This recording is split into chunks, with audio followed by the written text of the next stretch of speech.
The doors to the Viridian Tea House are open once more. Hello, everyone, and happy International Tea Day. I hope that wherever you are, that you're enjoying a lovely cup of British breakfast, Earl Grey, green tea, yellow tea, white tea, pu'er. I just hope you enjoy your cup today. I've got my cup right here, my lovely Medusa mug, and I'll be talking about that tea in just a few minutes. So before I begin, I have some news. So on the 25th is the Wheat Ridge Farmers Market. The hours are from 1:30 to 4:30 at the Wheat Ridge Coop. And I will be there with tea and books and artwork and photography, which I've changed the size of my photography to 5 by 7 inches rather than 4 by 6. And then on the 26th, I will be a vendor at the Farmers Outpost Marketplace in Golden. So I'm looking forward to these two events. Farmers market season has begun, and there go my weekends until October, but it's always a fun time. So once again, on the 25th, which is Saturday, is the Wheat Ridge Farmers Market, and on the 26th is I always get it wrong, the Outpost Farmers Marketplace in Golden. So hope to see you there.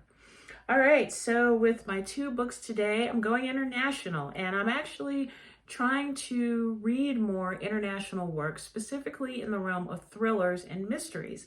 So the first one, I have to admit, really captured my interest. And this is by Maria Angelia Bosco. And this is called Death Going Down, an Argentinian Mystery. And many thanks to Pushkin Vertigo for introducing me to all of these international thriller, noir, murder mystery authors. So let me read the back of it for you. The empty lift, its lights still on, opened its jaws to suspicion.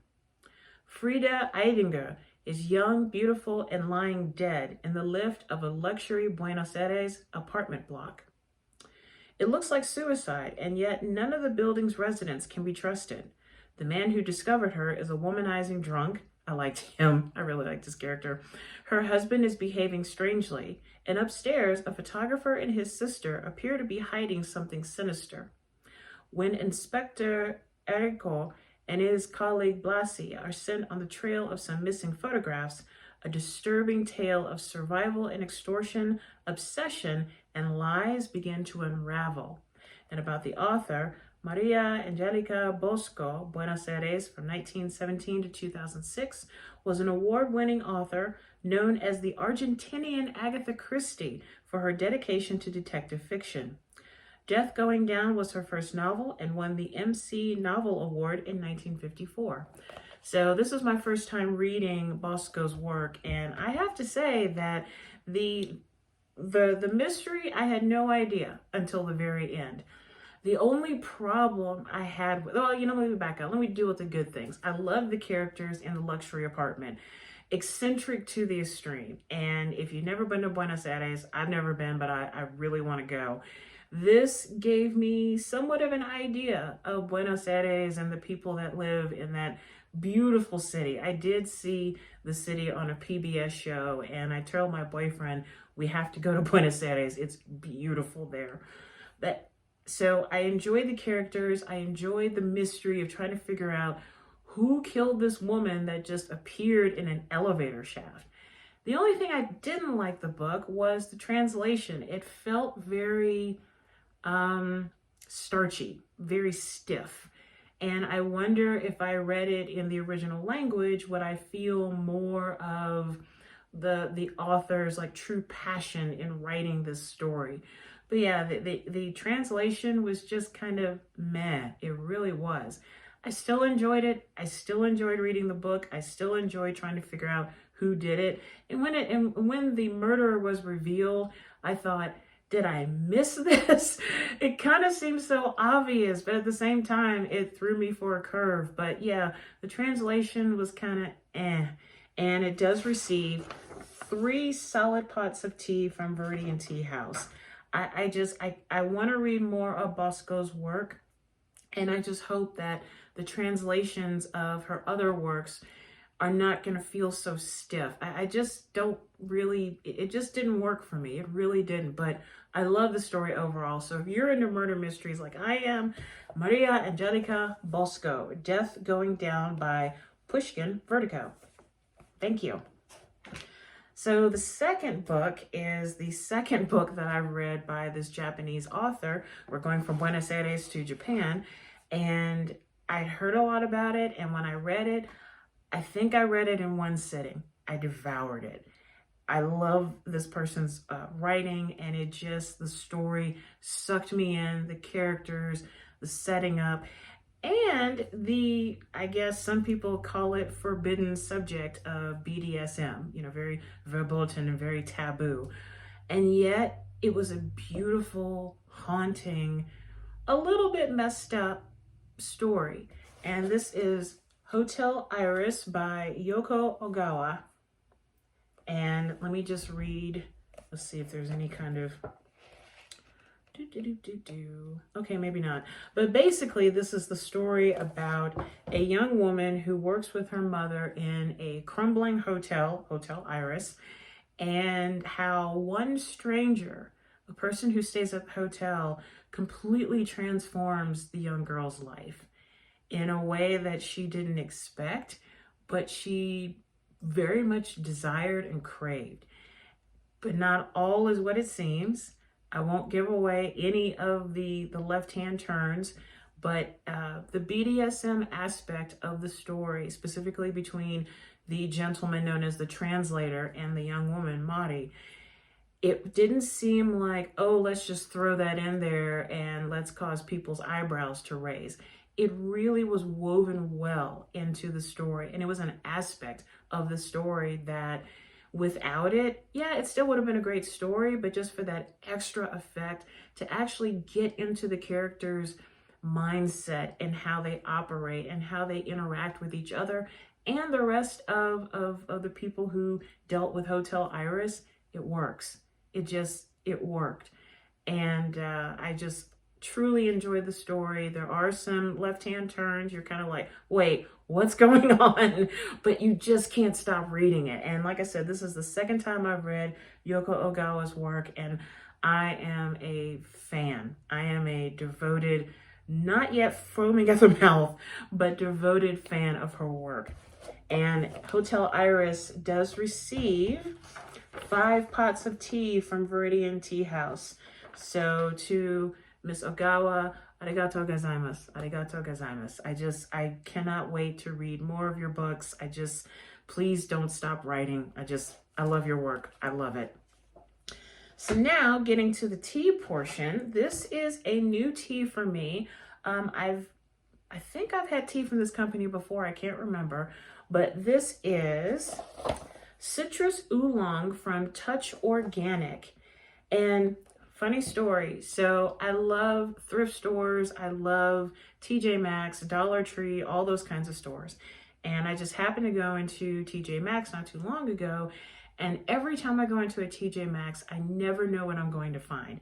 And I found this. This is 40 bags of tea for a ridiculously low price. And maybe some people would think, oh, you know, it's cheap, so it's going to be cheap tea. And what's the point? You're just wasting your time. Not so.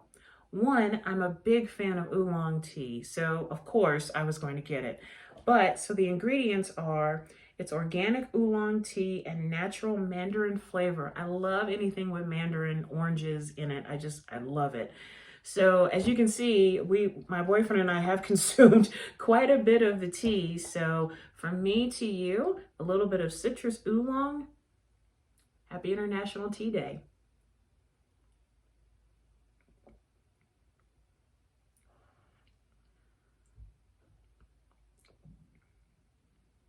Yep, that is quite good. And I love the taste of the oolong tea mingling with the mandarin.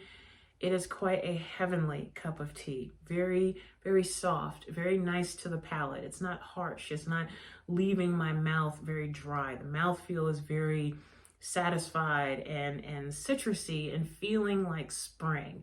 I have not made this iced yet, but I bet it would taste really good iced. In terms of sweeteners, I've done honey and also stevia.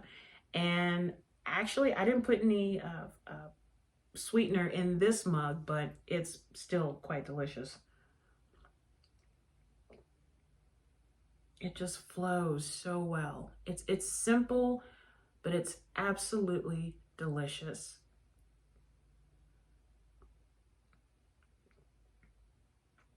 Quite good, quite good.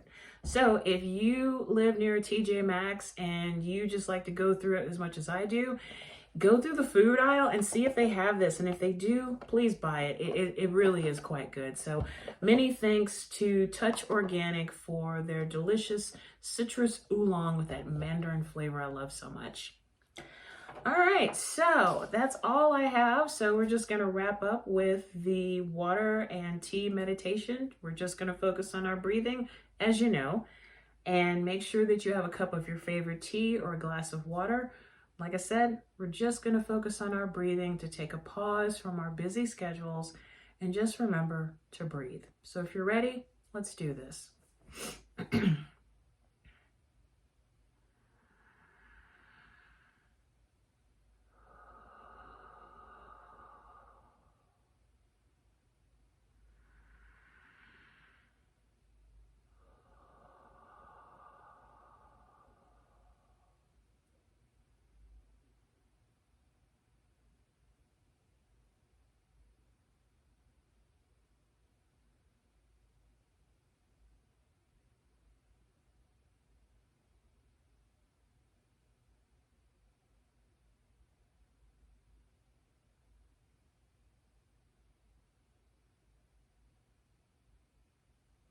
And now let's end this meditation with a deep breath in through the nose and out through the mouth.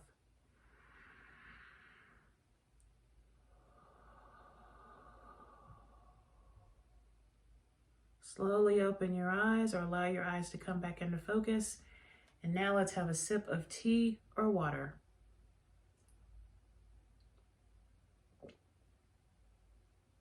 So delicious.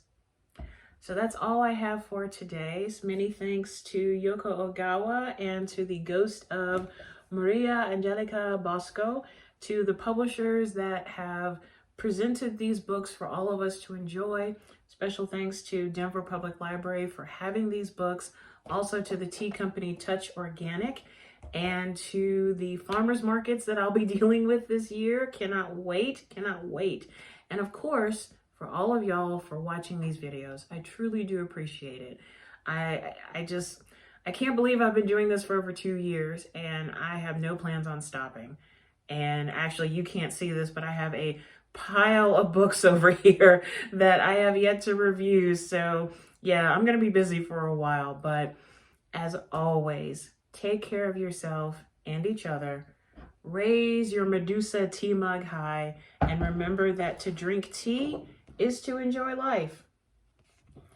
I will see y'all really soon, maybe at a farmer's market. So bye for now.